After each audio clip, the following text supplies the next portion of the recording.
Imagine a situação em que uma pessoa faz uma remessa internacional de uma mercadoria e essa remessa é feita por avião e acontece um extravio dessa encomenda. Qual vai ser a norma aplicável a esse extravio? Vai aplicar o Código Civil, o Código de Defesa do Consumidor?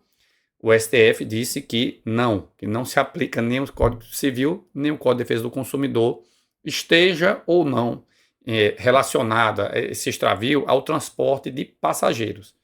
Fique aqui até o final desse vídeo para você compreender tudo que foi decidido no tema de número 1366. A questão discutida é a seguinte: o artigo 178 da Constituição Federal dispõe que a lei disporá sobre a ordenação dos transportes aéreo, aquático e terrestre, devendo, quanto à ordenação do transporte internacional, observar os acordos firmados pela União, atendido o princípio da reciprocidade.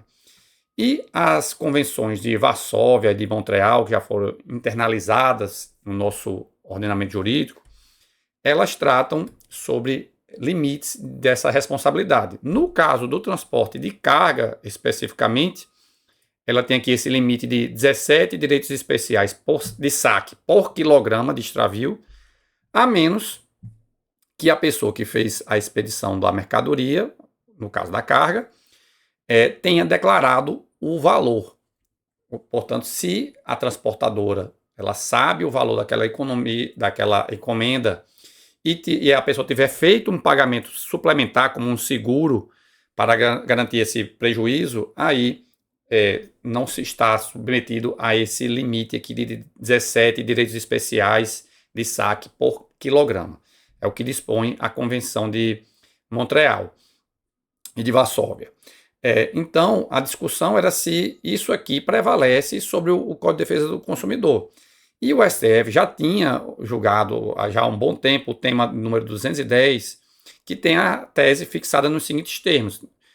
Nos termos do artigo 178 da Constituição da República, as normas e os tratados internacionais limitadores da responsabilidade das transportadoras aéreas de passageiros, especialmente as convenções de Varsóvia e Montreal, têm prevalência em relação ao Código de Defesa do Consumidor. O presente entendimento não se aplica às hipóteses de danos extrapatrimoniais. Por sinal, essa última parte aqui, que exclui o dano moral desse limite estabelecido nas convenções de Varsóvia e Montreal, foi incluído em embargo de declaração, não estava na redação originária desse tema 210.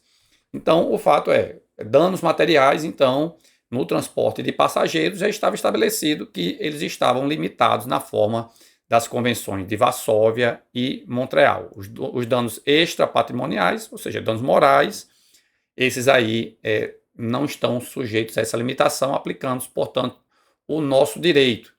Então, por exemplo, se uma pessoa morre num acidente aéreo, num transporte internacional, não vai ser aplicada a Convenção de Varsóvia ou de Montreal para isso, tá certo? Só que permaneceu a discussão se esse mesmo entendimento seria aplicado ao transporte de carga quando não associado ao transporte de passageiros, né?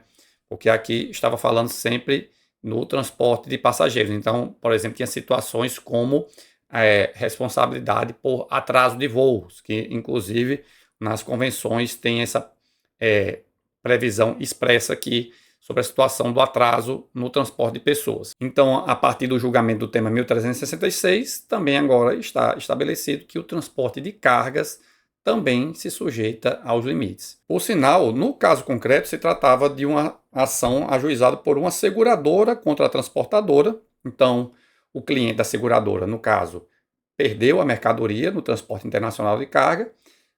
A seguradora teve que indenizar isso integralmente, né, nos termos do contrato, e a seguradora foi contra a transportadora para pedir a indenização do valor integral.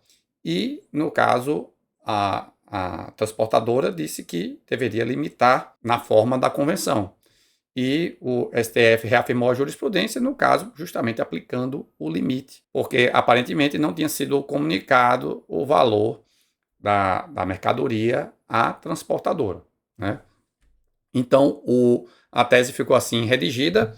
No item 1, a pretensão indenizatória por danos materiais em transporte aéreo internacional de carga e mercadoria está sujeita aos limites previstos em normas e tratados internacionais firmados pelo Brasil, em especial as convenções de Varsóvia e de Montreal. Mais uma vez, importante destacar aqui que fala apenas dos danos materiais. No tema 210, também foi feita essa ressalva de que os danos extrapatrimoniais não estão regidos pelas convenções de Varsóvia e Montreal.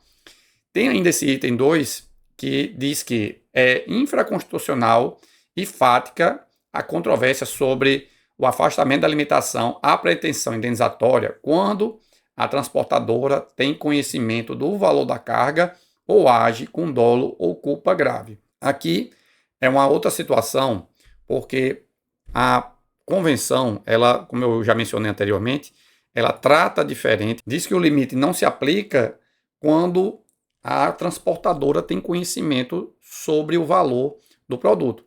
E aí, então, já entra a discussão, não é mais sobre a aplicação ou não da convenção. Uma vez aplicada a convenção, qual seria a responsabilidade?